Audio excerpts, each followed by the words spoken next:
과학의 기나긴 역사 속에는 우리가 세상을, 그리고 우리 자신을 바라보는 방식을 완전히 뒤바꾼 위대한 발견의 순간들이 존재합니다. 오늘 우리가 함께 떠날 이야기는 바로 그런 순간 중 하나, 인류 지성사에 거대한 전환점을 가져온 한 편의 드라마입니다.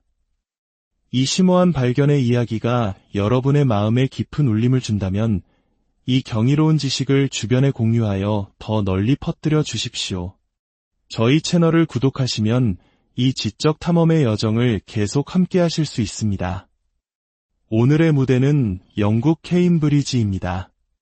아이작 뉴턴이 만유인력의 법칙을 발견하고 인류가 우주를 이해하는 방식을 근본적으로 바꾼 바로 그 지성의 도시입니다. 20세기 중반, 이곳에서 또 하나의 거대한 혁명이 조용히 싹트고 있었습니다. 바로 분자 생물학 혁명입니다. 그리고 그 중심에는 제임스 왓슨과 프랜시스 크릭이라는 두 젊은 과학자가 있었습니다. 이들의 이야기는 20세기 과학계에서 가장 흥미진진한 순간으로 손꼽힙니다.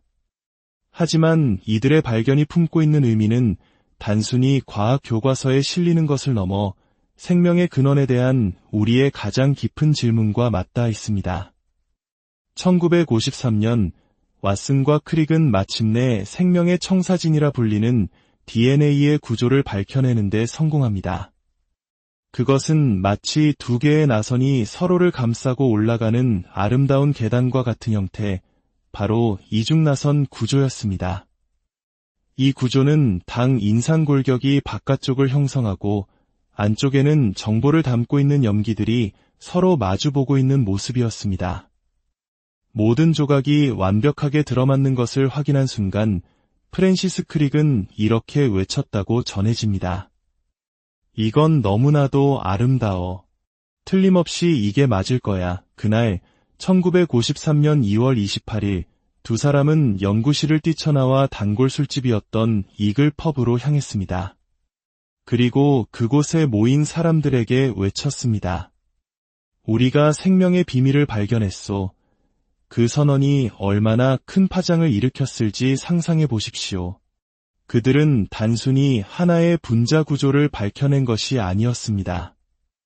생명이 어떻게 자신을 복제하고 정보를 다음 세대로 전달하는지에 대한 근본적인 메커니즘의 실마리를 찾아낸 것입니다.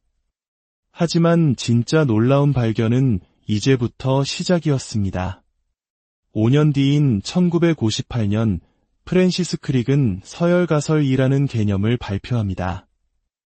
이것은 DNA 발견 자체보다 어쩌면 더 중요한 의미를 지니는 통찰이었습니다. 그는 DNA 이중나선 안쪽에 배열된 화학적 염기들이 단순한 구조물이 아니라 마치 언어의 알파벳 문자나 컴퓨터의 0과 1처럼 특정 정보를 담고 있는 디지털 코드와 같다는 사실을 깨달았습니다. 생각해 보십시오. 우리 몸을 구성하는 수조 개의 세포, 그 각각의 핵안에는 마치 한 권의 방대한 백과사전과도 같은 정보가 글자의 형태로 저장되어 있다는 것입니다. 마이크로소프트의 창립자 빌 게이츠는 이렇게 말했습니다. DNA는 소프트웨어 프로그램과 같다. 하지만 우리가 지금까지 만든 그 어떤 프로그램보다도 훨씬 더 복잡하다. 그렇다면 이 정교한 코드는 대체 무슨 역할을 하는 것일까요? 크릭은 이 정보가 우리 몸의 거의 모든 생명 활동을 관장하는 단백질이라는 거대 분자를 만드는 설계도 역할을 한다고 생각했습니다. 단백질은 아미노산이라는 작은 단위체들이 길게 연결된 사슬입니다. DNA에 적힌 정보, 즉 코드의 순서에 따라 아미노산들이 정확한 순서로 배열되면 이 사슬은 스스로 접히고 꼬여서 매우 특정한 3차원 모양을 만듭니다. 마치 공구함의 망치, 렌치, 톱이 각기 다른 모양으로 다른 기능을 하듯이 단백질들도 저마다의 고유한 모양 덕분에 세포 안에서 특정 임무를 수행합니다. 어떤 단백질은 화학 반응을 촉진하는 촉매 역할을 하고 어떤 단백질은 세포의 구조를 만들며 또 어떤 단백질들은 서로 결합하여 세포 안에 있는 초소형 기계의 부품이 되기도 합니다. 이 모든 복잡하고 정교한 생명의 기계들은 바로 DNA에 담긴 디지털 정보로부터 시작되는 것입니다. 오늘날 우리가 사용하는 3D 프린터를 떠올려보면 이해하기 쉽습니다. 컴퓨터에 입력된 디지털 설계도를 바탕으로 프린터는 실제 3차원 물체를 만들어냅니다. 우리 세포 안에서도 이와 똑같은 일이 매 순간 일어나고 있습니다. DNA라는 마스터 설계도에 담긴 정보가 단백질이라는 기능적인 부품들을 만들어내고 이 부품들이 모여 생명이라는 경이로운 시스템을 운영하는 것입니다. 흥미로운 사실은 위대한 발견을 하나슨과 크릭은 철저한 과학적 유물론자였다는 점입니다. 그들은 생명이란 결국 물질적인 화학 반응의 산물일 뿐이라고 믿었고 그 물질적 근거를 찾기 위해 연구에 매달렸습니다. 그리고 1953년 DNA 구조를 발견했을 때 그들은 마침내 그 답을 찾았다고 생각했습니다. 하지만 크릭 자신이 5년 뒤에 깨달았듯이 DNA는 그냥 복잡한 분자가 아니었습니다. 그것은 코드, 즉 정보를 담고 있는 분자였습니다. 그리고 이 정보의 발견은 기존의 유물론적 생명관에 거대한 질문을 던졌습니다. 진화론은 단순한 화학 물질에서부터 최초의 생명체가 어떻게 탄생했는지 설명해야 하는 과제를 안고 있습니다.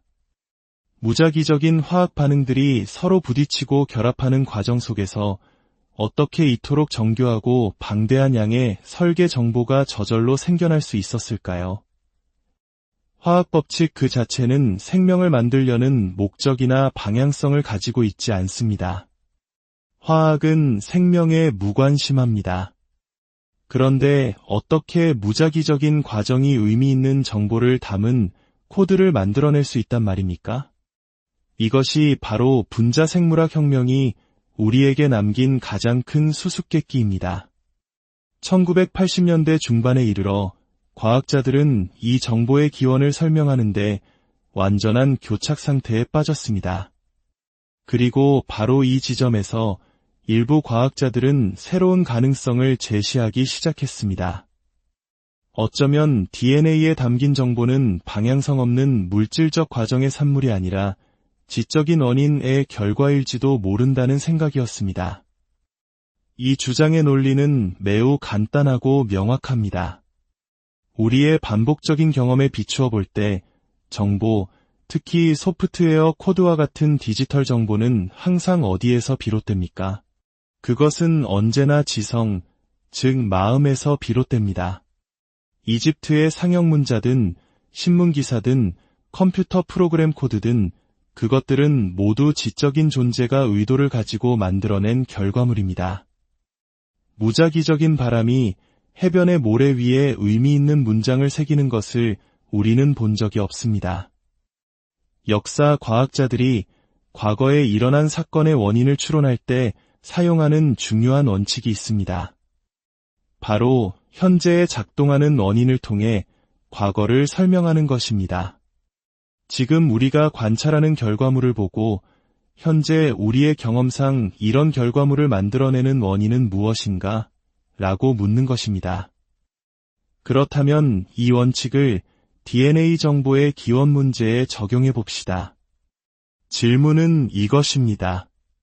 현재 우리가 경험하는 세상에서 디지털 정보를, 즉 코드를 만들어내는 원인은 무엇입니까? 그 답은 단 하나뿐입니다. 지성입니다. 따라서 DNA 속에서 발견된 정교한 디지털 코드를 마주했을 때 우리는 이것이 현재 우리가 아는 유일한 정보의 원천, 즉 지적인 존재의 흔적일 수 있다는 가능성을 과학적으로 추론해 볼 수 있는 것입니다. 왓슨과 크릭은 생명의 물질적 기초를 찾아 헤맸지만 그들이 실제로 발견한 것은 물질을 초월하는 것처럼 보이는 정보였습니다. 생명의 가장 깊은 곳에 숨겨져 있던 비밀은 단순한 화학 법칙이 아니라 마치 지성을 가진 누군가가 기록한 것 같은 정교한 언어이자 코드였습니다. 이 발견은 우리에게 생명을 완전히 새로운 시각으로 바라보도록 초대합니다. 우리 각자의 존재를 이루는 저 깊은 곳에는 우주에서 가장 정교한 정보 처리 시스템이 작동하고 있습니다. 이 사실은 우리로 하여금 존재의 경이로움 앞에서 겸손해지게 만듭니다.